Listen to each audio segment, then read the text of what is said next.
There comes a time in life when silence is not weakness, it's strength. A time when focusing on yourself is not selfish, it's survival. In a world full of noise, opinions, and distractions, choosing to turn inward and work quietly can be the most powerful move you ever make. When you focus on yourself, you stop competing with others and start competing with who you were yesterday. You begin to heal, to grow, to level up in ways that no one can see, until the results speak for themselves. And when you stay silent, you're not being passive, you're being intentional. Silence allows you to listen, to observe, and to act with precision. It gives you control over your energy and your direction. Let people underestimate you, let them talk, because while they're busy making noise, you're making progress quietly, steadily, powerfully. So protect your peace, guard your time, focus on your own lane. And let your success make all the noise. In a society that often confuses volume with value, silence is deeply misunderstood. We're conditioned to believe that speaking up, being loud, and making our presence constantly known are signs of confidence. But true strength often lies in knowing when not to speak. Silence is not the absence of power, it's the presence of control. It means you're not easily provoked, not desperate to prove a point, and not concerned with superficial validation. It's the quiet assurance that you don't need to react to everything, because not everything deserves your attention or energy. When you're silent, you give yourself the space to think clearly, to process your emotions, and to respond with intention instead of impulse. Silence is also a filter. It protects your energy from the noise of negativity, gossip, and drama. When you choose silence, you stop participating in battles that don't belong to you. You stop wasting your breath on people who are committed to misunderstanding you. You learn that peace is far more valuable than being right in every conversation. Furthermore, silence can be a strategic move. It allows you to listen, truly listen, not just to others, but to yourself. In moments of silence, you uncover what truly matters, you gain clarity, you observe more, understand more, and ultimately say less but mean more. People start to wonder about your mindset, your motives, your plans, and that's powerful. Silence is often the language of emotionally intelligent people. It's not a retreat, but a recalibration. It's the ability to be still in a world addicted to attention and approval. And when you master the art of staying silent, you gain something invaluable, the ability to choose your words, your battles, and your direction with precision. When you shift your attention inward and begin focusing on yourself, a powerful transformation begins. In a world that constantly pushes you to compare, to compete, and to conform, choosing to turn your gaze inward is a revolutionary act. It's in that inward focus where growth truly begins, not the kind of growth that's loud and performative, but the kind that's deep, sustainable, and life-changing. Focusing on yourself means prioritizing your mental, emotional, and physical well-being. It means asking hard questions. Who am I becoming? What do I need to heal from? What are my true goals? Not the ones society told me to chase, but the ones that genuinely fulfill me. When you ask those questions, you step onto the path of self-awareness, and self-awareness is the foundation of all personal growth.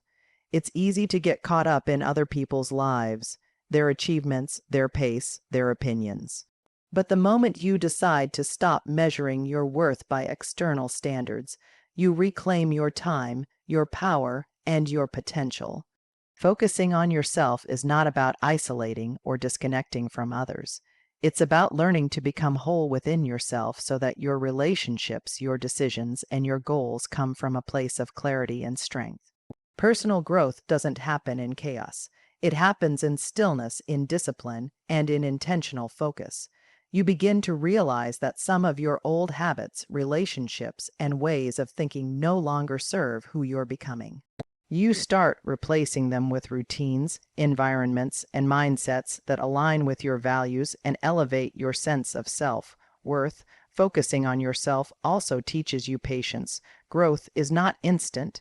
It's messy, often invisible, and filled with moments where nothing seems to be changing, until one day everything is different. You look back and realize the most significant changes happened quietly, when you were simply doing the work and minding your business. And here's the truth. No one can do the inner work for you.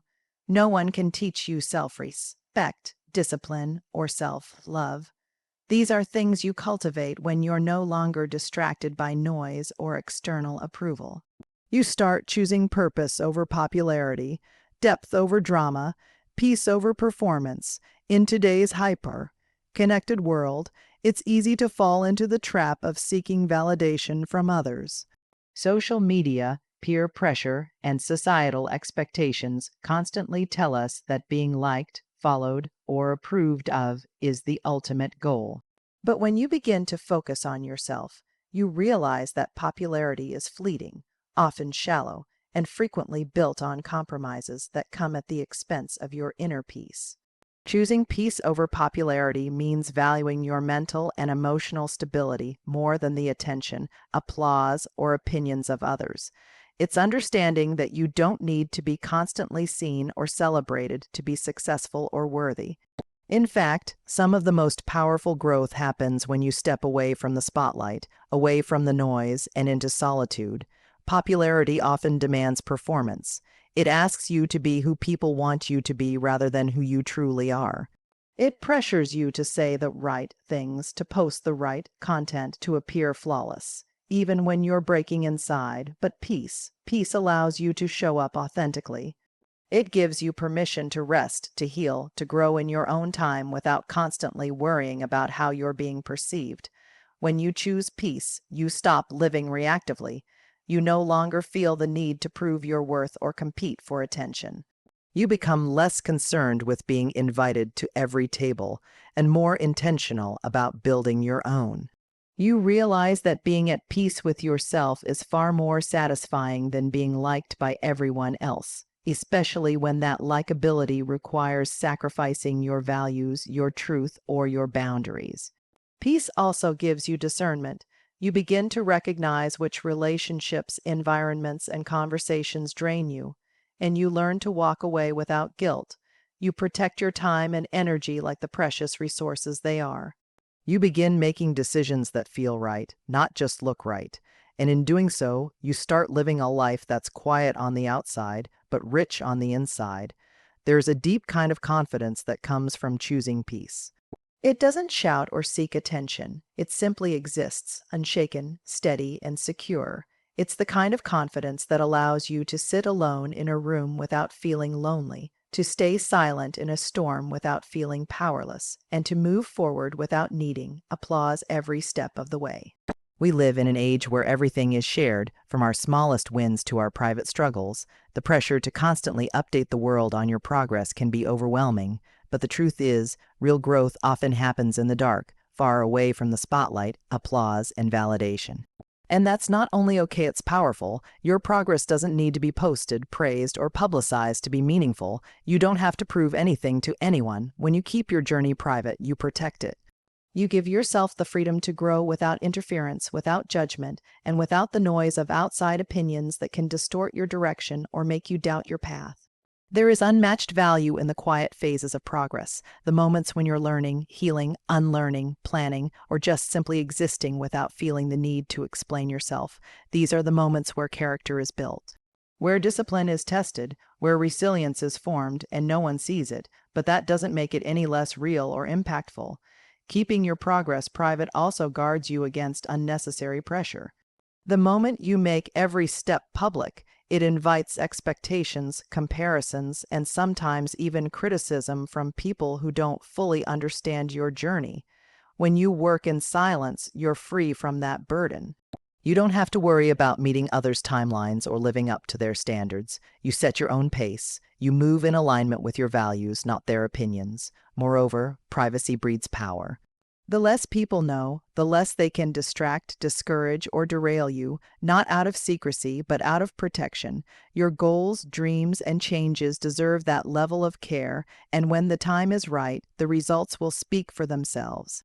You won't have to announce your transformation. People will see it. They'll feel the difference in your energy, your confidence, your presence. There's something deeply fulfilling about growing without needing an audience.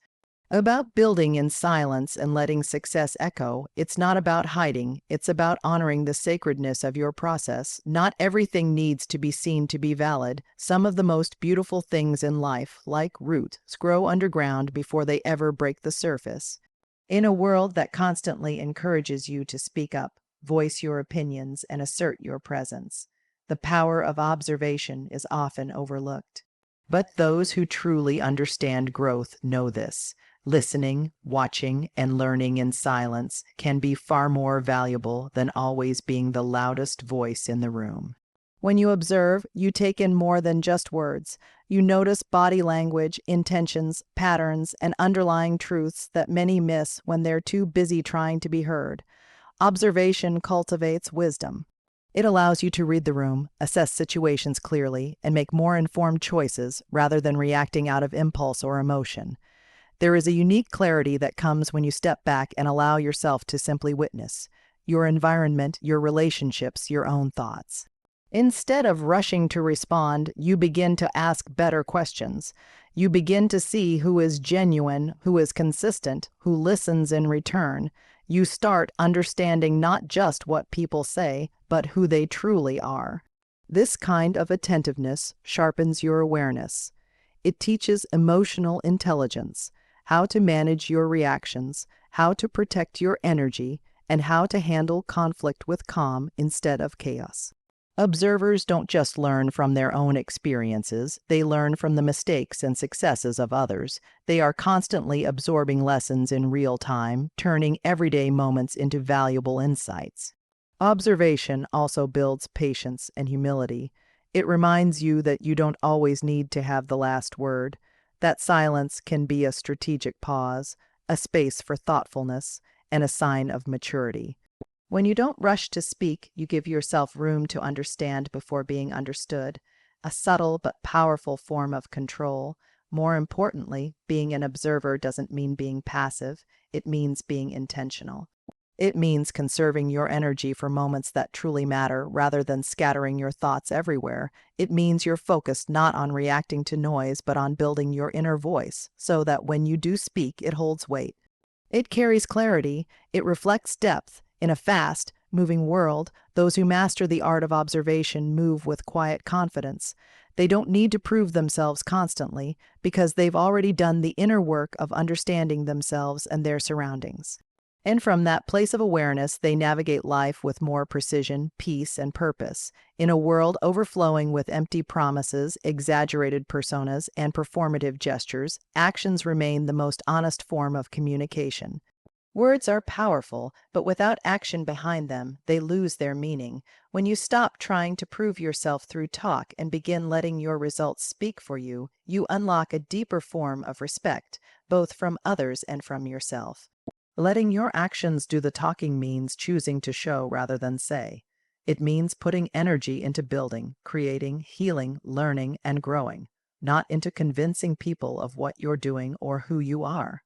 Anyone can claim discipline, but not everyone wakes up early to follow through. Anyone can say they're focused, but not everyone makes sacrifices to stay on track. When your actions align with your values and your goals, there's no need for constant explanation. Your life becomes the evidence. This mindset builds credibility. While talk can be questioned, actions are undeniable. People may doubt your words, misunderstand your intentions, or ignore your ideas, but they can't deny consistent results. Over time, quiet consistency speaks louder than the loudest declarations. When you focus on action, you also stop seeking applause. You begin to move with intention, not attention. The need for validation fades, and you no longer measure your worth by how many people notice your efforts. You measure it by your own standard, your growth, your progress, your discipline. You start realizing that real confidence doesn't need to announce itself. It's felt in how you carry yourself, in how you follow through, and in the quality of what you create. Letting your actions speak also brings a quiet freedom. You're no longer chained to performance, nor are you caught in the exhausting cycle of trying to impress others. Instead, you focus on building a life you're proud of, one step at a time. The process becomes the priority, not the perception. And when people finally do notice your success, it's not because you shouted it into the world, it's because your work, your evolution, and your discipline made it impossible to ignore. That kind of recognition is rooted in truth. It's earned, not demanded, and it's far more rewarding than any applause that had to be asked for. It's one of the most important truths you'll ever learn. You cannot give your best to others if you are constantly running on empty. In a world that glorifies overworking, overcommitting, and always putting others first, we often forget that self-care is not a luxury, it's a necessity. You can't pour love, time, support, or energy into anyone or anything if you are drained, exhausted, and disconnected from yourself. Focusing on yourself is not selfish, it's survival. It's recognizing that you are your own responsibility. You are the foundation on which everything else in your life stands: your relationships, your goals, your mental health, and your future. If you neglect your own needs, eventually everything built on top of you starts to crack. When your cup is full, when you are emotionally balanced, mentally clear, physically well, and spiritually aligned, you show up more powerfully in every area of your life. You can love more deeply, think more clearly, create more freely, and support others more authentically. But when your cup is empty, even the smallest demand can feel like a burden. You become irritable, burnt out, and detached, not because you don't care, but because you've been giving too much and refilling too little. Learning to prioritize yourself means learning to say no without guilt. It means creating boundaries that protect your peace, your time, and your energy. It means listening to your body when it's tired and respecting your mind when it needs rest. It means taking breaks, disconnecting from noise, and doing the inner work required to stay grounded. This isn't indulgence, it's emotional hygiene. Many people wear their self-neglect like a badge of honor, thinking that sacrificing themselves is a sign of love or dedication. But real strength lies in knowing your limits and respecting them. It lies in knowing that the more whole and fulfilled you are, the more effective, kind, and present you can be for others. You don't have to drain yourself to be worthy of connection or contribution. Refilling your cup looks different for everyone. It might be solitude, time in nature, journaling, exercise, therapy, meditation, or simply disconnecting from digital distractions. What matters most is that you recognize when your reserves are low, and that you give yourself permission to pause and replenish, because no one else can do that for you. You owe it to yourself, and to everyone who depends on you to be well, not just functioning. Thriving, not just surviving. Taking care of yourself is the most sustainable way to take care of everything else.